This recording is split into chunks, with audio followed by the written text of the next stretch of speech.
तुम्ही नाशिकमधील हा व्हिडिओ बघितला असणार, ज्यामध्ये तपोवनातील 1700 झाडं तोडणार आहेत कुंभमेळ्यासाठी. आणि त्यांचं असं म्हणणं आहे की आम्ही एका झाडाच्या बदले 10 झाडं लावू. नाही लावणार, याच्या आधी बी कोणी नाही लावलेली.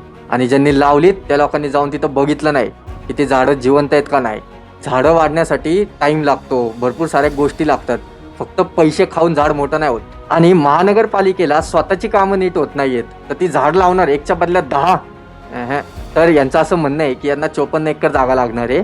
तर ही जागा जे साधू महात्मे लोक येणार आहेत त्यांची सोय करण्यासाठी लागणार आहे. यांचं असं म्हणणं आहे की प्रत्येक कुंभमेळ्याला हेच होतं. तर 2015च्या कुंभमेळ्यामध्ये मनसेने असा दावा केलाय की त्यांनी एकही झाड न कापता हा कुंभमेळा केला होता. हे सगळं झाडं तोडणं, टेंट टाकणं किंवा अजून काही गोष्टी असतात, ह्याचे जे कॉन्ट्रॅक्ट असतात हे यांच्याच लोकांना मिळतात. म्हणजे निव्वळ त्यांनी यातनं पैसे कमावतात, बाकी दुसरं काही नाही. आणि एक कोणतरी म्हणता आले होते अजून, ते म्हणत होते की प्रत्येक वेळेस कुंभमेळ्यात असंच होतं, तर पर्यावरण प्रेमींनी ही गोष्ट जास्त उचलून धरू नये. तर दादा, प्रत्येक 10 वर्षांनी जर तू ते झाड कापलं तर ते वाढणार कधी? आता हे प्रकरण एवढं पेटल्यानंतर याच्यानंतरचं राजकारण बघा तुम्ही. डेव्हलपमेंट करणं किंवा समाजासाठी एखादी चांगली गोष्ट करणं हे काही चुकीचं नाहीये, पण त्यासाठी आपण काय किंमत मोजतो हे बघणं जास्त इम्पॉर्टंट आहे.